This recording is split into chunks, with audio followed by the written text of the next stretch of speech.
Hello students, myself Pranav Kumar. तो students, जैसा कि आप लोग जानते हैं कि हम लोग अभी बायोलॉजी के बारे में कुछ इंट्रोडक्शन पढ़ रहे हैं कि बायोलॉजी होता क्या है, बायोलॉजी में क्या क्या चीज़ें हैं। जैसा कि मैंने आपको पहले ही बताया कि बायोलॉजी एक पूरा का पूरा सिलेबस है, एक सब्जेक्ट है, एक बुक है, उसके टॉपिक्स भी सिलेबस बनते हैं, बुक्स बनते हैं।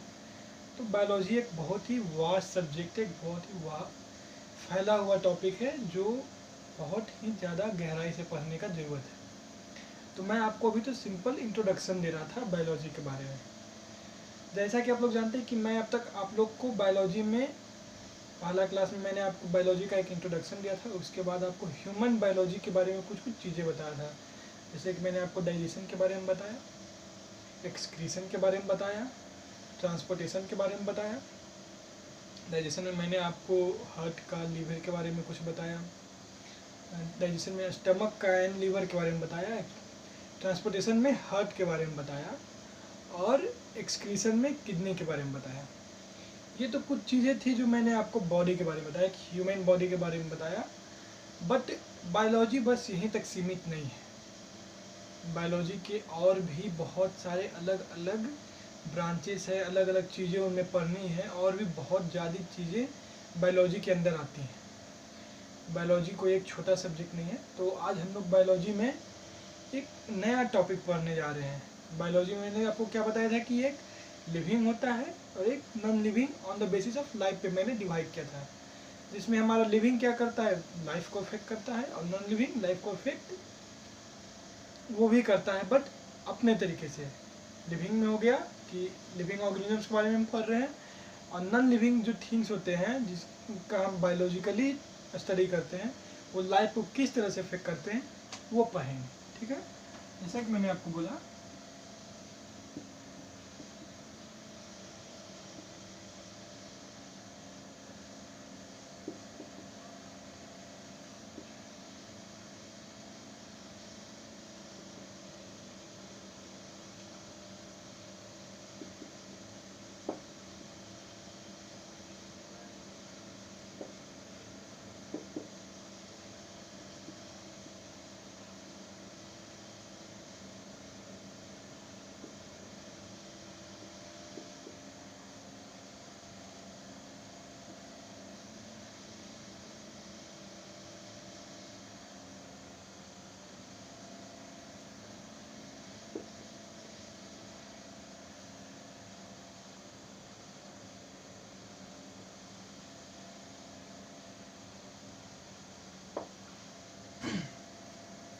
जैसा कि स्टूडेंट्स मैंने आपको बोला कि जो लिविंग बायोलॉजी हम लोग पढ़ते हैं लिविंग ऑर्गेनिजम्स के बारे में, उसमें हम लोग study about life and it's functions.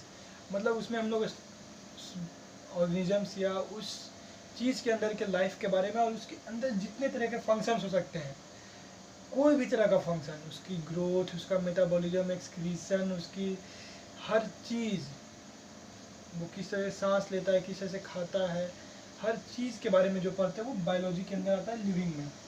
But non living में क्या है हमारा, study about its effect on life and its function. Non living में क्या होता है कि ये इसमें भी हम लोग लाइफ के बारे में पढ़ते हैं, बट मेनली इसका फोकस रहता है उसके इफेक्ट, कि वो किस तरीके से इनको इफेक्ट करता है, लिविंग को इफेक्ट करता है। ठीक है, तो आज हम लोग नॉन लिविंग्स में एक बहुत ही पॉपुलर टॉपिक अभी के टाइम में पढ़ने जा रहे हैं, जो है हमारा पॉल्यूशन। हमारे सराउंडिंग के बारे में हम लोग आज बायोलॉजी पढ़ेंगे, क्योंकि पॉल्यूशन हमारे चारों ओर है। वो कोई एक जगह या एक पॉइंट की बात नहीं है, वो हर जगह पॉल्यूशन है। तो ये सराउंडिंग के बारे में आज हम लोग बायोलॉजी पढ़ेंगे, पॉल्यूशन के बारे में पढ़ेंगे। तो आप लोगों को जो भी डाउट हो, जो भी प्रॉब्लम हो, आप कमेंट में बता सकते हैं। और आप लोग एक सिंपल सा पॉल्यूशन का डेफिनेशन कमेंट में लिखिए, जो आपको पता हो, जो आपने पढ़ा हो या किताबों में देखा हो। आप कमेंट कीजिए पॉल्यूशन का एक डेफिनेशन। ठीक है स्टूडेंट्स।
तो स्टूडेंट्स, क्या आपने कमेंट में बता दिया अपने हिसाब से कोई डेफिनेशन? देखिए स्टूडेंट्स, मैं आपको कमेंट में डेफिनेशन बताने के लिए इसलिए कहता हूँ कि इससे क्या होगा कि आपका जो नॉलेज है, आप जो बोलना चाहते हैं वो भी खुल के सामने आएगा, जो आपके लिए बहुत ही बेनिफिशियल है। ज़रूरी नहीं है कि हमेशा टीचर्स का ही दिया हुआ डेफिनेशन या उनकी कही हुई बातें भी सही हैं। हम सही हैं इसके मतलब ये नहीं कि आप गलत है, ये बात हमेशा आप ध्यान में रखा करें। तो आप कमेंट में बेझिझक हमेशा डेफिनेशंस वगैरह डाला कीजिए, जिससे आपको भी डाउट क्लियर रहे, ठीक है। तो जैसा मैंने पॉल्यूशन के बारे में बात किया, एक्चुअली पॉल्यूशन होता क्या है। सबसे ज़्यादा पॉल्यूशन हम लोग का सराउंडिंग से रिलेटेड है, कि हमारे सराउंडिंग, हमारे आसपास में हमारी जितनी भी जगह हैं उसके बारे में। अब जैसा कि आप लोग जानते हैं कि आप इंडिया में रहते हैं, इंडिया को एक बहुत ही पॉल्यूटेड कंट्री कहा जाता है। पॉपुलेटेड भी और पॉल्यूटेड भी। पॉपुलेटेड मतलब पॉपुलेशन, मतलब यहाँ की आबादी बहुत ज़्यादा है। अभी तो अराउंड 1.37 अरब है अभी एक्चुअल डाटा के अनुसार। और पॉल्यूशन के मामले में भी बहुत ही आगे है हम लोग का कंट्री। एक बहुत गंदे देश के तौर पे रिप्रेजेंट किया जाता है, कहा जाता है दूसरों के अलावा। और वैसे भी आप लोग भी देखते होंगे कि हमारे देश का क्या हाल है पॉल्यूशन के मामले में। आप अपनी गलियों में, घर के आसपास, नदी नालों में नॉर्मल देखते होंगे कि कितने ज़्यादा गंदगी है। आपने दिल्ली के बारे में सुना होगा कि दिल्ली में अगर आप सिगरेट नहीं भी पीते हैं, फिर भी अगर वहाँ आप एक दिन में दिन भर सांस लेते हैं, तब भी आप एक 10 सिगरेट के बराबर का पॉल्यूशन एक दिन में इनहेल कर रहे हैं। इतना ज़्यादा पॉल्यूशन वहाँ है। पटना का भी वही हाल है। अगर बिहार के बारे में आप बात करें, पटना है, मुजफ्फरपुर है, गया है, ये सब ऐसी जगह हैं जहाँ पॉल्यूशन का लेवल बहुत ही हाई है। और वहाँ अगर आप एक नॉर्मल मैन भी हैं, फिर भी आपका हेल्थ बहुत इफेक्ट होता है। तो पॉल्यूशन का सीधे सीधे कनेक्शन हमारे हेल्थ से। जैसा कि मैंने आपको बताया कि नॉन लिविंग थिंग्स की जो बायोलॉजी होती है, वो एक्चुअली में हम लोग उनके बारे में तो नहीं स्टडी करते, बट उनके थ्रू जो इफेक्ट होता है लिविंग थिंग्स पे, उसका ज़्यादा रोल होता है। तो यहाँ पॉल्यूशन क्या हुआ कि हमें इफेक्ट करता है। अगर हमें नहीं इफेक्ट करता तो हमारे सराउंडिंग को करता है, हमारे नेचुरल रिसोर्सेज को करता है। जैसा कि मैंने यहाँ डिफिनेशन दिया है, the contamination of harmful substances into natural resources, मतलब कि हार्मफुल सब्सटेंसेस को मिक्स करना हमारे नेचुरल रिसोर्सेज में। अब नेचुरल रिसोर्सेज क्या है? हाँ, जैसा है कि ये एक नेचुरल रिसोर्सेज, यहाँ पे एक मैंने सब लिखा है नेचुरल रिसोर्सेज। नेचुरल रिसोर्सेज क्या है? रिसोर्सेज दो तरह के होते हैं। पहले की रिसोर्स क्या है? रिसोर्स की मतलब ऐसी चीज़ें जो हम लोग अपने यूज़ के लिए, बेनिफिशियल यूज़ के लिए यूज़ करते हैं। जैसे कि वुड हो गया, नेचुरल रिसोर्स है। हम वुड को लेके उसको कटाई छटाई करके फर्नीचर बनाते हैं, उसको खाना बनाने के लिए यूज़ करते हैं, हीटिंग के लिए यूज़ होता है, उससे बहुत सारे इंडस्ट्रियल वर्क होते हैं।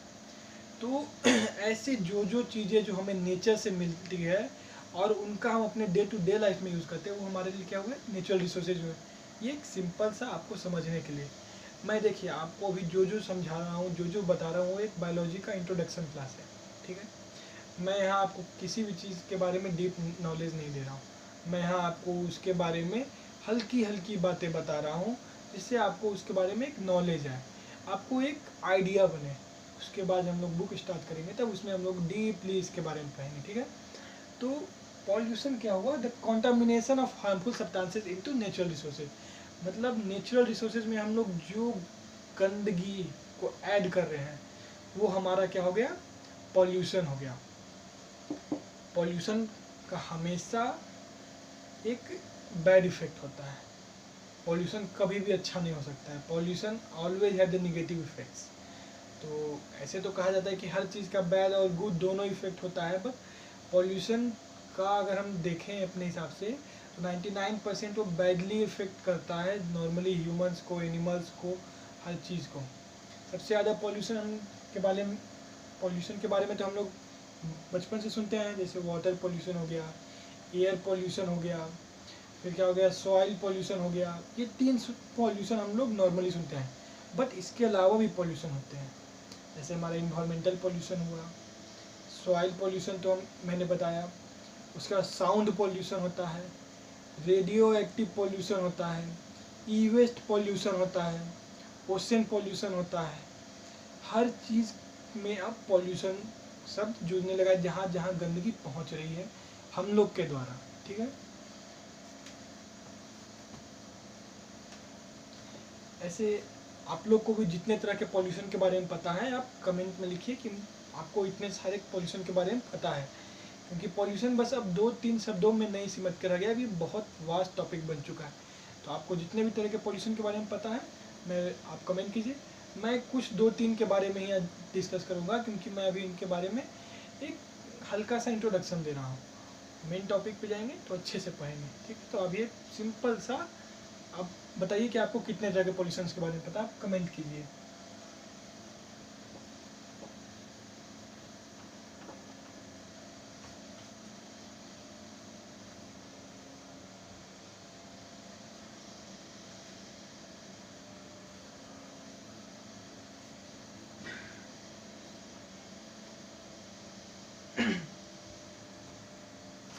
और स्टूडेंट्स, अगर आपको किसी भी तरह की कोई भी परेशानी होती है, दिक्कत होती है, तो आप कमेंट में बेझिझक पूछ सकते हैं।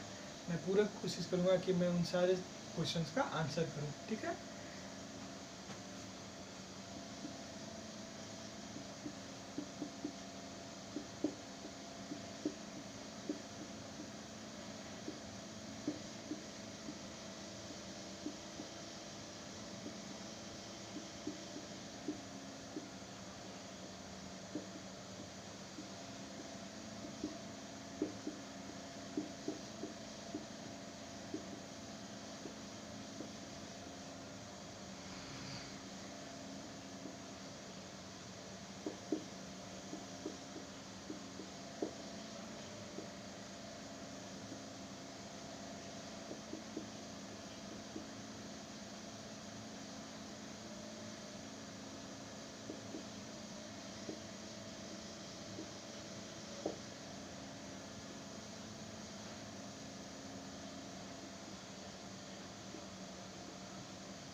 ठीक है स्टूडेंट्स, तो जैसा कि आप लोग देख रहे हैं कि मैंने यहाँ 7 तरह के पॉल्यूशन के बारे में मेंशन किया है, इनसे भी ज़्यादा हो सकती है, ठीक है।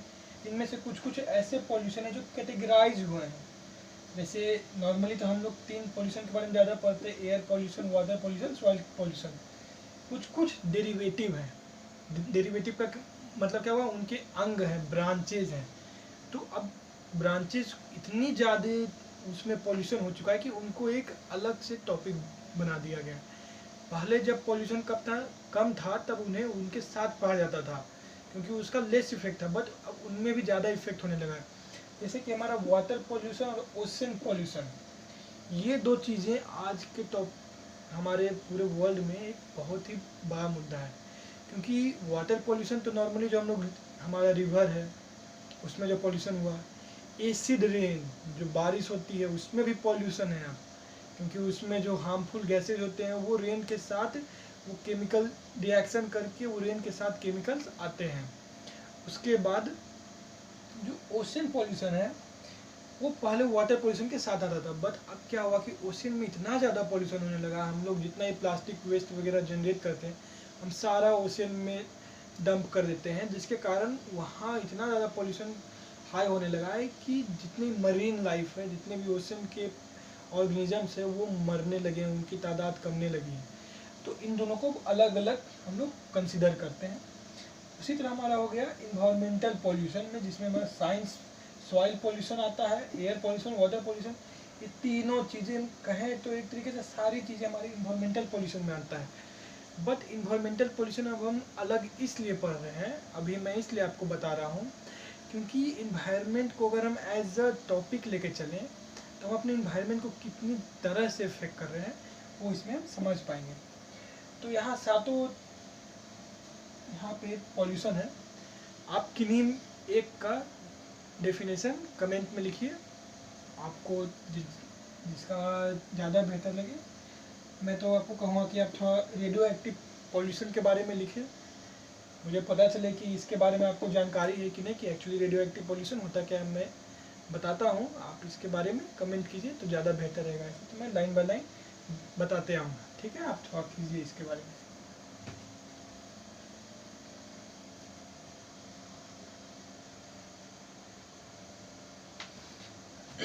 ठीक है स्टूडेंट, तो अब मैं स्टार्ट करता हूँ। पहला हमारा क्या है, एयर पॉल्यूशन। तो जैसा मैंने क्या आपको पॉल्यूशन का डिफिनेशन बताया था, इन सभी का डिफिनेशन लगभग से एक ही तरह का होगा, बस जहाँ नेचुरल रिसोर्सेज की जगह हम air, water, soil, sound, radioactive substances, ocean, इन सबको हम ऐड करते रहेंगे। जैसे हमारा कहते हैं air pollution, the contamination of harmful substances into air, that is called air pollution. जो हमारा हार्मफुल सब्सटेंस है, जो जैसे गैसेज है, जैसे हम लोग एयर पॉल्यूशन का मेन सबसे बड़ा भी एग्जाम्पल है ग्रीन हाउस गैसेज, जिसमें कार्बन डाइऑक्साइड आते हैं, CFC, क्लोरोफ्लोरोकार्बन, ये सारी जितनी गैसेज हैं वो एयर पॉल्यूशन में आती हैं, जो हमारे एयर को बहुत ही ज़्यादा इफेक्ट कर रहे हैं, जिसके कारण हमें सांस लेने में बहुत ज़्यादा दिक्कत हुई है। जैसे दिल्ली हो गया, जितने भी बड़े बड़े मेट्रोपॉलिटन शहर हैं, सारे के सारे शहर एयर पॉल्यूशन से क्षतिग्रस्त हैं, बहुत ही ज़्यादा तरीके से अफेक्टिव हैं। अब पहले हमारे घर में क्या होते थे, RO होता था, वाटर प्यूरिफायर होता था, जो वाटर पॉल्यूशन को कम करता था, हमारे पानी को साफ करता था। बट अब एयर प्यूरिफायर आने लगे हैं जो हवा को साफ करते हैं। सोचिए कितना ज़्यादा खतरनाक है हमारे लिए एयर पॉल्यूशन। तो एयर पॉल्यूशन का सिंपल डेफिनेशन क्या हो गया, the contamination of harmful substances into air. उसके कुछ गैसेज है, जैसे carbon dioxide, CO2, CFC, chlorofluorocarbon, उसके बाद फिर सल्फर डाइऑक्साइड, नाइट्रिक एसिड, ये सारे जितने भी सब्सटेंसेज है, अमोनिया वगैरह जितने भी हैं, वो बहुत ही ज़्यादा हार्मफुल है। और जब एयर के साथ मिक्स हो जाते हैं तो वो बहुत ही ज़्यादा हार्मफुल होते हैं। इसमें पार्टिकुलेट मैटर, जो बहुत छोटे मैटर होते हैं सॉलिड सब्सटेंसेज के, वो भी एयर पॉल्यूशन होते हैं। जो धूल उड़ती है वो भी एयर पॉल्यूशन है, ठीक है। ये हमारा एक क्या हुआ, एयर पॉल्यूशन हुआ।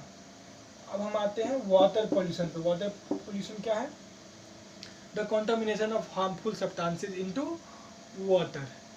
तो जो ऐसी हार्मफुल सब्सटेंसेज जो हम लोग वाटर में मिक्स कर रहे हैं, तो वो क्या हुआ, हमारा वाटर पॉल्यूशन का एग्जांपल हुआ। जैसे जितने भी फैक्ट्रियाँ होती बड़ी बड़ी, वो क्या होती हैं, नदियों के बगल में होते हैं।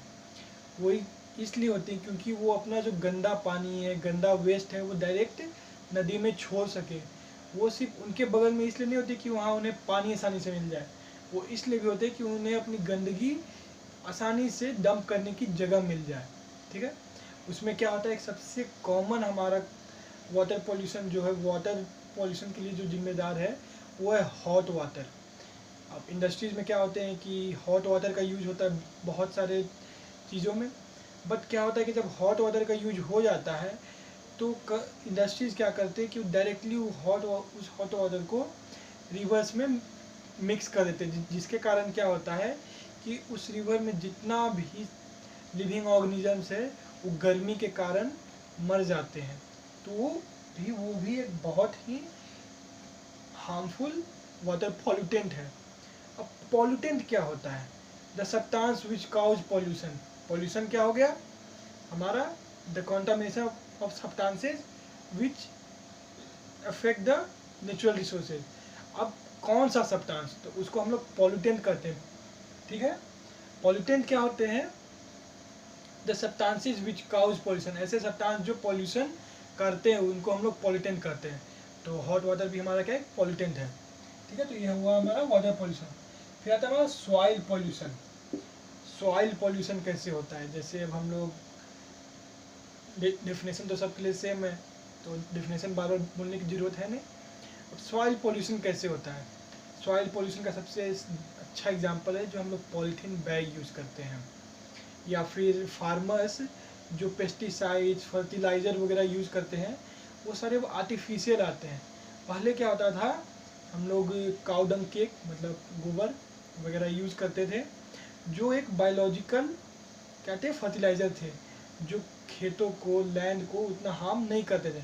बट आजकल क्या आ गया, अमोनिया आ गया है, आर्टिफिशियल फर्टिलाइजर्स आ गए, वो क्या करते हैं खेत को कुछ समय के लिए तो राहत पहुंचाते हैं, अच्छी फसल होती है, बट 5-10 साल के बाद वो खेत क्या होते हैं बंजर होना शुरू हो जाते हैं। उनके कारण उनमें से सारे मिनरल्स वगैरह सब सोक आउट हो जाते हैं, सब चूस लिए जाते हैं। तो इसी कारण से वो भी एक क्या है, सॉइल पोल्यूशन है। फिर क्या हुआ, पॉलीथीन बैग्स। पॉलीथीन बैग्स क्या करते हैं हम लोग यूं ही फेंक देते हैं हम अपने गली मोहल्लों में। अब उन्हें क्या करते हैं, जमा करके एक जगह पे जाके फेंक दिया जाता है, और वहाँ उस फील्ड में वो धीरे धीरे उस नॉर्मल सॉइल के साथ मिक्सअप हो जाते हैं, और उसके बाद वो वहाँ पे हमेशा के लिए जमे रहते हैं। जिसके कारण क्या होता है कि जब भी बारिश होती है तो वो जितने पॉलीथीन से उन पानी को अंदर नहीं जाने दे पाती हैं, और वहाँ पे कोई प्लांट भी नहीं उग पाता है, जिससे वो सारा जगह बंजर बन जाता है। ठीक है, तो वो हमारा क्या एग्जाम्पल हुआ सॉइल पॉल्यूशन का। फिर आता है हमारा साउंड पॉल्यूशन। साउंड पॉल्यूशन क्या है, the contamination of loud speakers, the contamination of harmful substances like loudspeaker, the loud sounds। जो तेज आवाज़ें होते हैं, हमारे कान क्या है, एक तय मात्रा तक आवाज़ सुन सकते हैं, 20 हर्ट्ज से लेके 20,000 हर्ट्ज तक। ठीक है, तो अगर इससे ज़्यादा साउंड सुनने को मिलता है तो हमारे कान खराब हो सकते हैं। बहुतों को क्या होती है, दिल की बीमारी होती है, अलग अलग तरह की बीमारियां होती हैं जिनमें उन्हें तेज़ आवाज़ सुनने से परहेज होता है। बट क्या है, जैसे डीजेस हो गए, बड़े बड़े लाउड स्पीकर हो गए, उनके कारण क्या होता है, बहुत ही ज़्यादा साउंड पोल्यूशन या नॉइज़ पोल्यूशन क्रिएट होता है। फिर बड़े बड़े फैक्ट्री में मशीन्स हो गए, कंस्ट्रक्शन हो गया, उसके कारण भी क्या होता है, नॉइज़ पोल्यूशन होता है। ठीक है, या साउंड पोल्यूशन। उसके बाद है हमारा इन्वायरमेंटल पोल्यूशन। जैसा कि मैंने आपको बताया कि इन्वायरमेंटल पोल्यूशन में तो सारा पोल्यूशन आ जाएगा, क्योंकि हम उसमें हमारे इन्वायरमेंटल में जो जो गंदगी ऐड हो रही है, जैसे या तो गैसेज हो, पानी में हॉट वाटर हो, या किसी तरह का केमिकल हो, फर्टिलाइज़र हो, तो सारी चीज़ें हमारी क्या आती है, इन्वायरमेंटल पोल्यूशन में आती है। उसके बाद है हमारा ओशियन पोल्यूशन।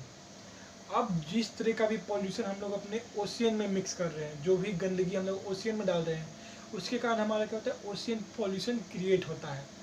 ओशियन में हम लोग प्लास्टिक वेस्ट डालते हैं, नॉर्मली हम लोग प्लास्टिक रिसाइकल नहीं हो पाते हैं तो हम उन्हें ओशियन में डाल देते हैं। ओशियन में इसलिए डालते हैं क्योंकि नॉर्मली वहाँ जो प्रेशर होता है उसके कारण प्लास्टिक जल्दी डिकम्पोज होते हैं। नॉर्मली एक प्लास्टिक को डिकम्पोज होने में उनका हाफ लाइफ जो कहा जाता है, आधी ज़िंदगी 50 से 60 करोड़ साल होती है। बट जब उन्हें प्रेशर मिलता है ओशियन का, तो उसके कारण वो जल्दी डिकम्पोज होते हैं, और वो ओशियन एक ऐसा जगह है जहाँ पे ह्यूमंस का कोई काम नहीं है, तो इसलिए उसको खाली जगह समझ के पहले डंप कर देते हैं। अब इतना ज़्यादा होने लगा है कि बहुत जगह पे पूरा सी लाइफ, मरीन लाइफ बर्बाद होने लगा है। इसीलिए ये बहुत ही इम्पोर्टेंट पॉल्यूशन है। उसके बाद आता है हमारा रेडियो एक्टिव पॉल्यूशन। अब क्या हम लोग न्यूक्लियर एनर्जी का प्रोडक्शन करते हैं। कहा जाता है कि nuclear energy is the most cleanest energy, मतलब सबसे साफ एनर्जी। ये एक छोटे से अमाउंट में यूरेनियम से या प्लूटोनियम से या थोरियम से हम एनर्जी क्रिएट कर लेते हैं। U-235 ये यूरेनियम का एक प्रकार है जिससे हम लोग रेडियो एक्टिव रिएक्शन करवाते हैं। ये सारे रेडियो एक्टिव एलिमेंट होते हैं जो अनस्टेबल होते हैं एक लेवल तक। जब हम उन्हें अनस्टेबल स्टेट में लेके जाते हैं और भी ज़्यादा, तब वो हीट एनर्जी प्रोवाइड करते हैं, जिसके कारण हम लोग न्यूक्लियर एनर्जी बनाते हैं। तो वो तो हमारे लिए सही है, बट उसके कारण जो वेस्ट पैदा होता है, क्योंकि जब वो सारे यूरेनियम्स वगैरह का यूज हो जाता है एनर्जी क्रिएट करने के लिए, उसके बाद जो उनसे न्यूक्लियर वेस्ट पैदा होता है वो कभी ख़त्म नहीं हो सकता। उसे ख़त्म होने में करोड़ों करोड़ साल लग जाते हैं। तो अब उनका कोई इलाज नहीं है, हमें तो उन्हें किसी न किसी तरह से ख़त्म करना पड़ता है। अगर हम रेडिएशन के आसपास भी जाएंगे तो हमारी बॉडी बहुत ही ज़्यादा इफेक्ट होती है, हम मर भी सकते हैं। तो इसी कारण से रेडियो एक्टिव पॉल्यूशन बहुत ही डेंजरस है। तो उसका एक सिंपल सा सॉल्यूशन क्या किया जाता है, जितने भी रेडियो एक्टिव वेस्ट निकलते हैं उन्हें एक लॉकर में, एक लॉकर का टाइप का होता है, उसमें उसे सील पैक करके रेगिस्तान में दबा दिया जाता है, क्योंकि रेगिस्तान में भी तो हम कुछ कर नहीं रहे हैं, तो कि कोई उन्हें वहाँ छुए ना, उनसे कोई मतलब ना हो, वहाँ कोई उसे छेड़छाड़ ना करे। तो वो एक रेडियो एक्टिव पॉल्यूशन है। तो स्टूडेंट्स, जैसा कि आप लोग देखें, मैंने 7 पॉल्यूशन के बारे में आप लोगों को बताया, पॉल्यूशन के डेफिनेशन बताया कि any type of contamination of harmful substances into natural resources, वो हमारा क्या है, पॉल्यूशन है। पॉल्यूटेंट्स के बारे में बताया कि any substance which cause pollution are called pollutants, ऐसा कोई भी सब्सटेंस जो पॉल्यूशन क्रिएट करता है उसे हम लोग पॉल्यूटेंट्स करते हैं। फिर मैंने आपको 7 पॉल्यूशन के बारे में बताया। अब इससे भी ज़्यादा हो सकते हैं, इससे कम भी हो सकते हैं, ये मेरे अकॉर्डिंग था। मैं नहीं कहता हूँ कि सारे सही हैं सारे गलत हैं, बट सब सही हैं, आप जैसा सोच सकते हैं। तो आई होप अगर आप लोगों को कोई भी प्रॉब्लम हो, कोई भी दिक्कत हो, तो आप कमेंट करके आप पूछ सकते हैं। और आज के लिए क्लास यहीं एंड करते हैं, आगे की क्लास में हम लोग और आगे देखेंगे। ठीक है स्टूडेंट्स, थैंक यू।